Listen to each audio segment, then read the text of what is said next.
O Ministério da Economia confirmou mais 2 baixas nesta terça-feira. E o ministro Paulo Guedes falou em debandada. Deixam o governo o secretário de Desburocratização, Paulo Ebel, e o secretário de Desestatização, Salim Matar. E é justamente o empresário Salim Matar que gentilmente nos atende agora aqui no Jornal da Manhã. Tudo bem, secretário? Bem-vindo aqui ao Jornal da Manhã. Tudo bem? Um bom dia a todos vocês. Bom dia. Secretário, eu sempre acompanhei muito o senhor falando muitas vezes com entusiasmo em palestras e entrevistas. Vamos reduzir a carga tributária, vamos acabar com a burocracia no Brasil.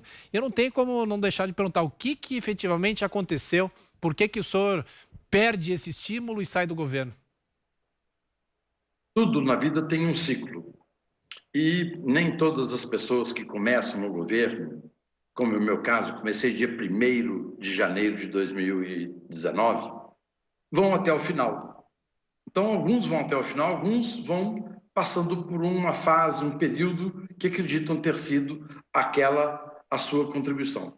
Então, no meu caso, eu acredito que esses 1 ano e meio já foram suficientes para mim ter dado uma contribuição ao Ministério da Economia e ao país.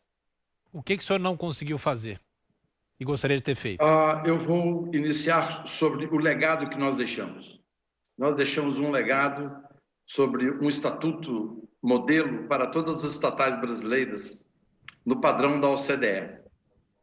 Fizemos um levantamento onde encontramos não 134 empresas, conforme nos informaram durante o período de transição de governo, mas sim 698 empresas, ou seja, encontramos um Estado empresário. Nós elaboramos um decreto de que a cada 2 anos as empresas que são dependentes têm que se justificar a sua existência. E a cada 4 anos, todas as demais empresas, ainda que lucrativas, têm que justificar a sua existência.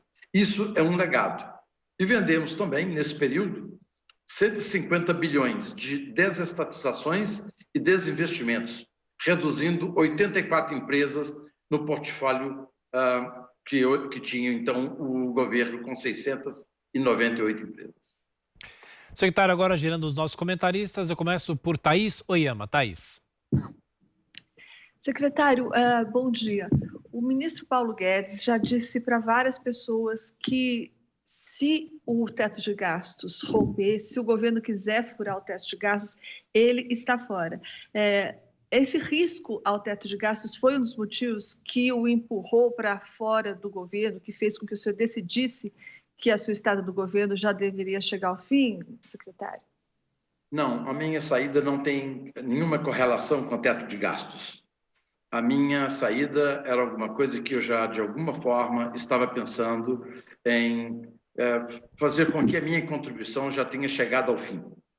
Então, nós conseguimos fazer um bom trabalho durante esse período, mas o governo é muito lento para o meu ritmo.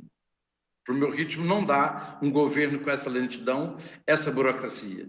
Então, eu estou acostumado com a iniciativa privada, é outro ritmo, então eu acredito que talvez a minha dedicação, o meu esforço e trabalho versus o resultado obtido não estava sendo altamente positivo. Então eu senti que nesse ritmo eu já não poderia mais agregar valor ao Ministério. Sempre tive o irrestrito apoio do ministro Guedes, vou estar torcendo pelo Ministério da Economia e pelo governo Bolsonaro. Eu deixei o governo, mas não deixei de apoiar a pauta da economia e a pauta do presidente Bolsonaro. Pode acrescentar, Thaís. É que quando o ministro fala em debandada, né, foi a palavra que ele usou, dá para a gente a impressão de que havia uma insatisfação coletiva e que por causa dessa insatisfação coletiva as pessoas se demitiram. Então, talvez não em relação ao teto de gastos propriamente, mas por acaso, secretário, existia uma insatisfação em relação a, digamos, ao afrouxamento da política fiscal? O senhor sentia isso? O ministro sempre usa figuras de expressão para poder explicar tudo que ele deseja manifestar. Então, no nosso caso, quando ele falou debandada, porque para ele dois da iniciativa privada, 2 liberais, puro sangue, sair, ele quis considerar aquilo como uma debandada. Na realidade, são 2 de 10 secretários. Então, não foi uma debandada. Aquilo que aconteceu foi uma coincidência de ter, no mesmo momento, eu e Paulo Webel termos deixado o governo. Então, foi uma coincidência, não foi uma debandada. Secretário Salim E não teve a ver... Pois não, Thaís. Desculpe, e não teve a ver com nenhuma insatisfação em relação ao afrouxamento da política fiscal para 2 liberais, como o senhor disse, puro sangue? Não, não houve. Não teve nenhuma interferência em relação ao teto dos gastos. José Maria Trindade. Minas perde um representante importante aqui na esplanada dos ministérios. Secretário, eu acompanhei atentamente o seu trabalho aqui e sei, e nunca conversei assim, intimamente com o senhor, mas eu sei a batalha e a dificuldade que é isso. Nós temos uma estatal aqui no Distrito Federal criada para vender terreno público. E somando a venda dos terrenos públicos, não chega ao orçamento da própria estatal. Nós temos histórias assim no Brasil inteiro, em Minas Gerais, em todos os estados, né? São estatais criadas para vender estatais e a estatal não foi vendida e a outra não foi extinta. Quer dizer, o senhor revela um número que ninguém nem sabia, de mais de 600 estatais. Elas não são públicas. Elas são dos donos das estatais, que são os funcionários. O ex-presidente dos Correios, Guilherme Campos, me disse que ficou assustado com a grandiosidade que é ser presidente dos Correios, um andar inteiro, um gabinete com restaurante próprio, com serviço de camareira, não sei o quê. Né? A gente vê o presidente da Petrobras, é melhor do que ser presidente da República. Um salário de mais de 100, quase 200 mil reais, com aviões à vontade, cartão corporativo. Eu queria ser presidente de uma estatal assim, não presidente da República, para se ter uma ideia. Então, eu entendo o tipo de pressão que o senhor sofreu para ser o vendedor das estatais. O ódio desses funcionários, que é natural também que eles façam a defesa corporativa. Agora, era uma imagem do governo do presidente Jair Bolsonaro, uma imagem defendida durante a eleição, que é raro discutir esse assunto durante o processo eleitoral. Eu queria perguntar para o senhor se perdeu a causa, o senhor jogou a toalha porque perdeu a causa? As estatais são uma péssima alocação de recursos. Eu sempre afirmei, se você conhecer alguma estatal eficiente, por favor, me mande um WhatsApp. Não existe estatal eficiente.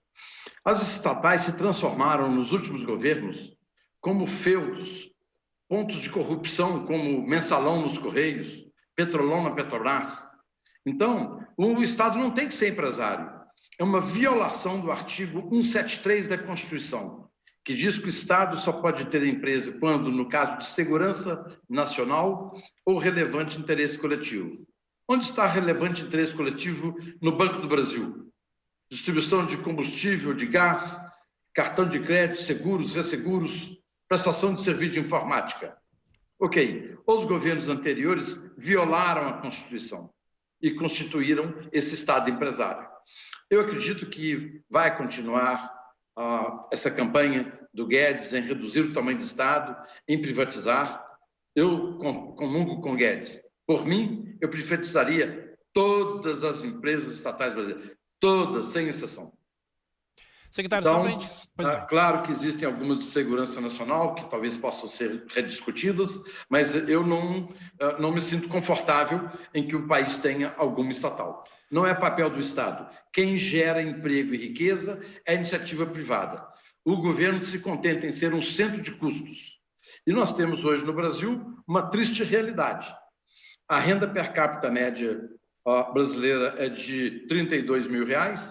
O Estado de São Paulo, R$47 mil, que é a locomotiva, o Estado que mais produz, mas a renda per capita do Distrito Federal é de R$82 mil. Ou seja, a cidade que nada produz tem a maior remuneração. Então, isso é uma distorção que aconteceu nos governos sociais democratas ao longo dos últimos 30, 40 anos. Isso não foi um governo. Então, isso está acontecendo e precisamos colocar um fim nesse crescimento do tamanho da máquina. Hoje, a máquina consome 13,5% do PIB, enquanto na Inglaterra, 9,5%, Estados Unidos, 10%. Para se ter uma noção do que é 13,5% do PIB, nós consumimos por ano 328 bilhões a mais do que deveria se tivéssemos igualzinho o Reino Unido. Secretário, rapidamente para a gente fechar, nosso tempo já está esgotado, agora com a visão de quem está fora do governo e volta a ser um empresário da iniciativa privada. Quais as chances da reforma administrativa e da reforma tributária? Quais as chances dessas duas reformas hoje serem aprovadas? De 0 a 10, vamos dizer assim. A reforma tributária está mais avançada, o Congresso tem se mostrado responsável e preocupado e sabe da importância da reforma tributária para a recuperação, para a retomada da economia pós-coronavírus.